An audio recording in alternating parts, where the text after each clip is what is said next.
আসসালামু আলাইকুম। আশা করি সবাই ভালো আছেন। তো আজকে আপনাদের সাথে দারুণ একটা অ্যাপ শেয়ার করব, যে অ্যাপটার মাধ্যমে দারুণ একটা কাজ করতে পারবেন।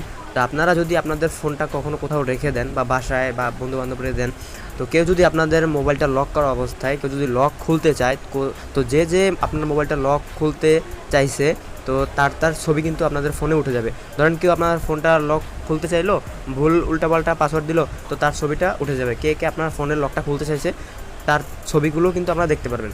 তো সম্পূর্ণ ভিডিওটা দেখতে থাকেন, পুরো প্রসেস বলে দিচ্ছি এক এক করে। তো সবার প্রথমে আপনারা প্লে স্টোরটা ওপেন করে নেবেন, আর চ্যানেলে এখনও যারা সাবস্ক্রাইব করে নেন অবশ্যই সাবস্ক্রাইব করে নেন।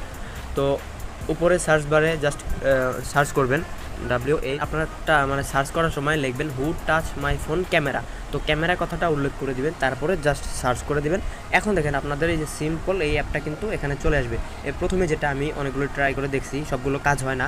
তো এই অ্যাপটা আমার কাজের মনে হয়েছে, আর এই অ্যাপটা কিন্তু কাজ করে, তো 100% এটা কাজ করে। তো এই অ্যাপটা দেখেন, এই লোগোটা, তো হু টাচ মাই ফোন, এটা আপনারা ইনস্টল করে নেবেন। ইনস্টল করে এখান থেকে জাস্ট ওপেন করে দেবেন। তো ওপেন করে দেওয়ার পর আপনাদের সামনে কিছু স্টেপ আছে, তো আমি এক এক করে দেখিয়ে দিচ্ছি। তো এখানে প্রথমে অ্যালাউ চাচ্ছে ক্যামেরাটা, এটা অ্যালাউ করে দেবেন। অ্যালাউ করে দেওয়ার পর দেখেন এই যে ওকে আই গট ইট, এখানে জাস্ট ক্লিক করে দেবেন। তারপরে app needs extra action to improve background work, এখানে আপনারা ইয়েস করে দেন। ইয়েস করে দেওয়ার পর আপনাদের অটো স্টার্ট একটা অপশন আছে, এখানে আপনারা দেখেন এই যে এই অ্যাপটা হু টাচ মাই ফোন, এটা আপনারা রানিং মানে অন করে দিতে হবে। এখান থেকে জাস্ট অন করে দিলাম। অন করে দেওয়ার পর আমাদের কাজ শেষ, আমরা এখান থেকে ব্যাগে চলে আসবো। ব্যাক প্রেস করে আসার পর আপনাদের কাজ কিন্তু অলমোস্ট শেষ। তো এখন আপনারা এই অ্যাপটা চাইলে একটা পাসওয়ার্ড দিয়ে প্রোটেকশন করতে পারেন, যাতে অন্য কেউ আপনার এই অ্যাপে ঢুকতে না পারে। তো তা করার জন্য এখানে এই যে অফ আছে, এটাকে অন করে দিন। অন করে দেওয়ার পর এখানে জাস্ট একটা আপনাদের মন মতন একটা পাসওয়ার্ড দিয়ে দিন। তো আমি 4 সংখ্যার 4টা 8 দিয়ে দিলাম, আপনারা ইচ্ছা মতন দিতে পারেন।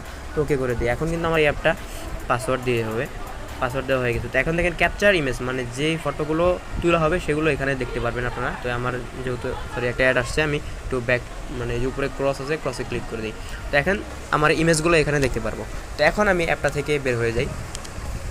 তো অ্যাপটা থেকে আমি বের হয়ে গেলাম। আমি এখন আমার ডিভাইসটা লক করে দিব। লক করে দেওয়ার পর এখন আমি জাস্ট একটু আনলক করবো। তো আমি প্রথমে একটু ভুল প্যাটার্ন দিই।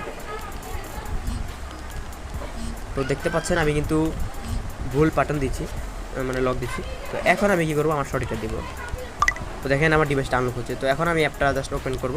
ওপেন করার সময় দেখেন আমার কিন্তু লক চাচ্ছে, যেহেতু আমরা এটাতে লক করে দিয়েছিলাম। তো আমরা লকটা খুলে নেই, তারপরে কনফার্মে দিব। তো এখন দেখেন আমাদের এই যে ক্যাপচার ইমেজ, এই অপশনটাতে আমরা ক্যাপচার ইমেজ এখানে ক্লিক করব। তো ওয়াইফাইটা চালু, নেট কানেকশন, এই জন্য বারবার অ্যাড আসতেছে। তো ব্যাগে প্রেস করে দিলাম। এই যে দেখেন আমাদের কিন্তু ছবিটা কিন্তু তোলা হয়ে গেছে। তো কে আমাদের এই মোবাইলটা মানে লকটা খুলতে চাইছে তার কিন্তু এখানে জাস্ট ছবিটা কিন্তু উঠে গেছে। তো এইভাবে কিন্তু সিম্পলভাবে আপনাদের ফোনটা লক করা অবস্থায় আপনারা কে আপনাদের ফোনের লকটা খুলতে চাইছে তার ছবিটা কিন্তু তুলে নিতে পারবেন। তো অ্যাপটা কিন্তু দারুণ একটা কাজের অ্যাপ। যদি আপনাদের মোবাইলটা কখনো কোথাও রাখেন, কেউ যদি আপনাদের ফোনটা আনলক করার চেষ্টা করে, তার ছবিগুলো কিন্তু আপনারা দেখতে পারবেন। কে আপনাদের মোবাইলটা আনলক করার চেষ্টা করছে তার ছবিগুলো দেখতে পারবেন। তো আশা করি অ্যাপটা আপনাদের খুবই উপকারে আসবে। তো এরকম ছোটো ছোটো টিপস পেতে আমার চ্যানেলটা সাবস্ক্রাইব করে পাশে থাকবেন। তো ধন্যবাদ সবাইকে।